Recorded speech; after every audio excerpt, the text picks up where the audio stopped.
Hello friends, welcome to dhruvdev world Malayalam recipes.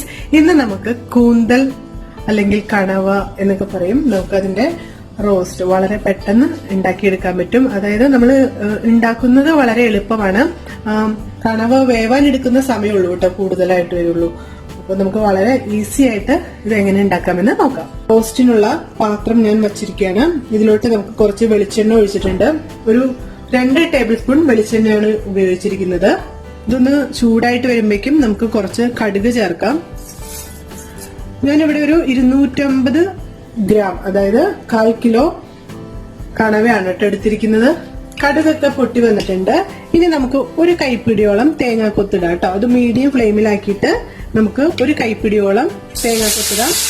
ഇത് optional ആണ് കേട്ടോ. തേങ്ങാക്കൊത്ത് താല്പര്യമില്ലാത്തവർക്ക് ഇത് ഒഴിവാക്കാം. ഇതൊരു 2 മിനിറ്റ് ഇങ്ങനെ ഫ്രൈ ചെയ്യാം.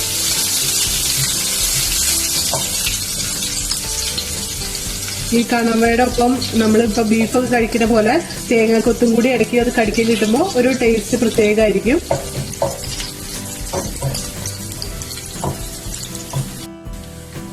തേങ്ങാക്കൊത്ത് കുറച്ചിട്ടുള്ളതുകൊണ്ട് പെട്ടെന്ന് അത് ഫ്രൈ ആയിട്ട് കിട്ടിയിട്ടുണ്ട്. അപ്പൊ ഞാൻ ഒന്ന് പെട്ടെന്ന് ലോ ഫ്ലെയിം ആക്കി, കാരണം അല്ലെങ്കിൽ അത് ഇനി കരിഞ്ഞു പോകും തേങ്ങാക്കൊത്ത്. ഇത്രയും മതി. ഇതിലോട്ട് നമുക്ക് ഇഞ്ചി, വെളുത്തുള്ളി, പച്ചമുളക് ഇത്രയും ചതച്ചത് ചേർക്കുകയാണ്. ഒരു 5 വെളുത്തുള്ളി, ഒരു ഇഞ്ച് വലിപ്പത്തിലുള്ള ഇഞ്ചി, ഒരു പച്ചമുളക് ഇത്ര എടുത്തിട്ടുണ്ട്. ഇത് ചതച്ചോ അരിഞ്ഞോ നിങ്ങൾക്ക് ചേർക്കാട്ടോ. ഞാൻ ചതച്ചാണ് ചേർത്തിരിക്കുന്നത്. ഇതൊരു മിനിറ്റ് നമുക്കൊന്ന് ജസ്റ്റ് ഒന്ന് വഴറ്റണം. കുറച്ച് കറിവേപ്പില കൂടി ചേർത്ത് കൊടുക്കാം. ഇതിലേക്ക് നമുക്ക് 2 മീഡിയം സൈസിലുള്ള സവാള അരിഞ്ഞത് ചേർക്കാണ്. ഇത് നമുക്ക് കുറച്ച് ഉപ്പ് ചേർത്തിട്ട് ഒന്ന് വഴറ്റാം. അപ്പൊ പെട്ടെന്ന് അത് വഴറ്റി കിട്ടൂലോ. ഒരു ബ്രൗൺ കളർ ആവണ വരെ വഴറ്റണം കേട്ടോ. ഇവിടെ ഇപ്പൊ ഒരു ഗോൾഡൻ ബ്രൗൺ കളർ ആയിട്ട് വന്നിട്ടുണ്ട്. അപ്പൊ നമുക്കിത് ഒന്ന് ലോ ഫ്ലെയിമിലാക്കാം. നമുക്ക് കുറച്ച് പൊടികൾ ചേർക്കാനുണ്ട്. ഇതിലേക്ക് നമുക്കൊരു 1/2 ടേബിൾ സ്പൂൺ മല്ലിപ്പൊടി ചേർക്കാം. 1/2 ടേബിൾ സ്പൂൺ മുളക് പൊടി ചേർക്കാം.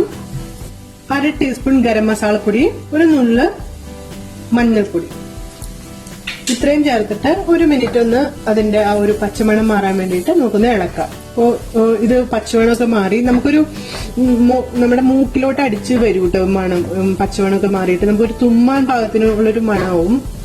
ആ സമയമാണ് കറക്റ്റ്. ഇതിലോട്ട് നമുക്കൊരു 2 ടീസ്പൂൺ നാരങ്ങ നീര് ചേർക്കാം.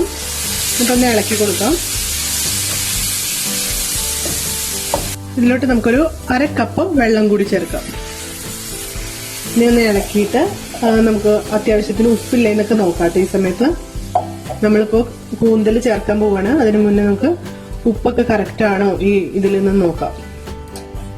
ഇത്രയും കൂടി ഉപ്പ് ഇടാണ്ട് ഞാൻ ഉപ്പൊക്കെ പാകത്തിനിട്ടു. ഇനി നമുക്കിത് ഒരു ഹൈ ഫ്ലെയിമിൽ ഇടാം. തിളച്ച് വരുമ്പോൾ നമുക്ക് നമ്മൾ എടുത്ത് വൃത്തിയാക്കി വെച്ചിരിക്കുന്ന ഈ കൂന്തൽ ചേർക്കാം. ഇതൊന്ന് നന്നായിട്ട് തിളക്കട്ടെ. നമ്മൾ അധികം വെള്ളമൊന്നും ചേർത്തില്ലല്ലോ, അതുകൊണ്ട് പെട്ടെന്ന് തിളയ്ക്കും കേട്ടോ. ഇനി നമുക്ക് എടുത്തു വെച്ചിരിക്കുന്ന കൂന്തൽ ചേർക്കാം. നമ്മൾ അടച്ചു വെച്ച് വേവിക്കാൻ പോവാണ്, ലോ ഫ്ലെയിമിലാക്കി. ഇനി ഇത് ഇടയ്ക്കൊക്കെ ഒന്ന് തുറന്നിട്ട് നമുക്ക് ഒന്ന് ഇളക്കി കൊടുക്കണം. എന്നിട്ട് നന്നായിട്ട് വെന്ത് വെള്ളമൊക്കെ നന്നായിട്ട് വറ്റി വരുമ്പോൾ നമുക്ക് അടുത്തൊരു സ്റ്റെപ്പ് കൂടിയുണ്ട്. കൂന്തല് നന്നായിട്ട് റോസ്റ്റ് ചെയ്തെടുത്തിട്ടുണ്ട്. അപ്പൊ ഞാൻ നേരത്തെ പറഞ്ഞ പോലെ ഒരു 20 മിനിറ്റ് ഞാൻ അടച്ചു വെച്ച് ഇടയ്ക്കിടയ്ക്ക് ഇളക്കി കൊടുത്ത് വേവിച്ചു. അതിനുശേഷം തുറന്നു വെച്ചിട്ട് ഒരു മീഡിയം ഫ്ലെയിമിൽ ഇട്ടിട്ട് ഇതുപോലെ വെള്ളം നന്നായിട്ട് വറ്റിച്ചെടുക്കുക. അപ്പൊ നിങ്ങൾക്ക് ഓരോരുത്തർക്കും ഇഷ്ടമുള്ള അനുസരിച്ച് വെള്ളത്തിന്റെ അളവൊക്കെ വറ്റിച്ചെടുക്കാം കേട്ടോ. ഇതിലോട്ട് നമുക്ക് അവസാനമായിട്ട് 1 ടീസ്പൂൺ കുരുമുളക് പൊടി ചേർക്കാം. അതുപോലെ തന്നെ കുറച്ച് കറിവേപ്പില വിതറാം. ഒരു 1/2 ടീസ്പൂണിന്റെ അടുത്ത് വെളിച്ചെണ്ണ കൂടി ചേർക്കാം. എന്നിട്ട് നന്നായിട്ടൊന്ന് ഇളക്കി കൊടുക്കാം. ഉടനെ തന്നെ നമുക്ക് തീ ഓഫ് ആക്കാം.